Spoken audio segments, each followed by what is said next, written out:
We're here at Jason Beres. You just spoke about usability in practice. The tail of screen design. What is the tail of screen design? So what we talked about was really how to get to the right answer for building screens and web applications or business applications, and really the message is to integrate a user experience process into your engineering process to get to those right answers. So really try to understand the context of the user, how they're going to use the software, understand the tasks and workflows that they need to make their day successful, and coming to the right answer through the use of patterns, validation, wireframes to build software that's successful.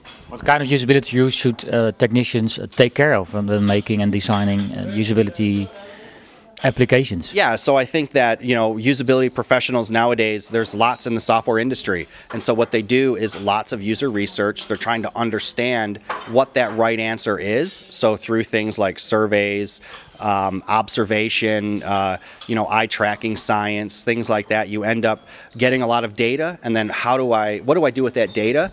I make something meaningful out of it. I maybe create some prototypes, create wireframes. I go get those validated, and then I can talk to the development teams and the engineering teams, and we can start building something that will hopefully hit what the users expect when we deliver the software. Many designers and marketeers and technicians speak about user experience. What is your definition of user experience? Oh, so user experience, the traditional definition is we talk about usability and then that desire for the software. So you could say, is it look and feel? But really, if you say, is it useful? Is it usable? Is it desirable? Those are three things that if you say, okay, does it help me get my job done? Does it do it the right way? It doesn't throw up any blocks to me? And does it make me feel good when it's happening? That's good user experience. Okay. Could you describe a successful online dialogue? I mean, most websites nowadays are about dialogues, interaction with the user. Yeah. What is a good dialogue? I think one example that we just built at Infragistics is Quince. It's a user experience patterns library.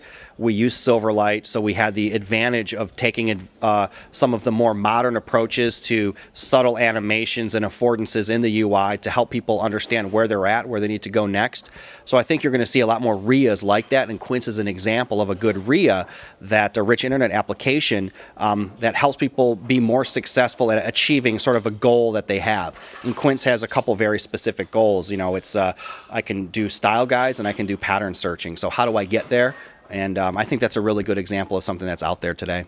Could you define the rich part of a rich internet application? Is it about content? Is it about flows or process? I think it goes back to user experience. Is it a rich user experience? So rich doesn't necessarily mean lots of colors. It doesn't mean lots of animations. I think animations and color are that visual design or the art side that can get in the way of a good user experience. So we have to make sure that we balance. So we talk about the yin and yang of the visual design versus the interaction design. We have to make sure that they're complementary. We don't spend too much time on one or the other, or we end up with something that is either just eye candy or it's just sort of functional. We want to have a meet in the middle so we have a beautiful experience and our users actually have that beautiful experience. Could you name some of the examples of great usability and user experience?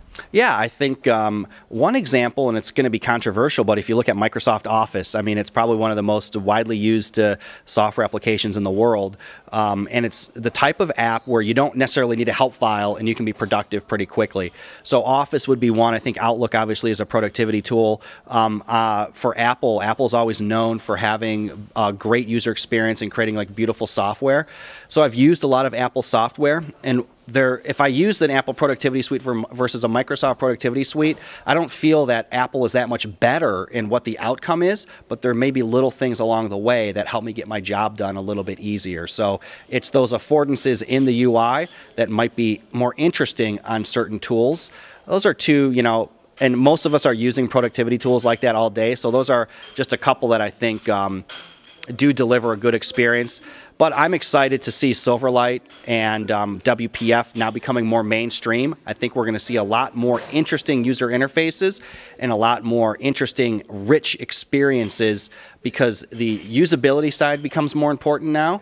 The interaction design side becomes more important. And then you couple that with a framework, a platform that lets you do beautiful visual design. And I think we're going to see some pretty magical stuff. Okay, final question. What is the number one rule developers should take care of when doing and making applications? Oh, understand your user. So that's number one. You know, for years we just kind of built software and said, here it is. Try to understand your user, understand the context of use of what they expect you to build, and you're going to be more successful. Thank you, Jason. Thank you.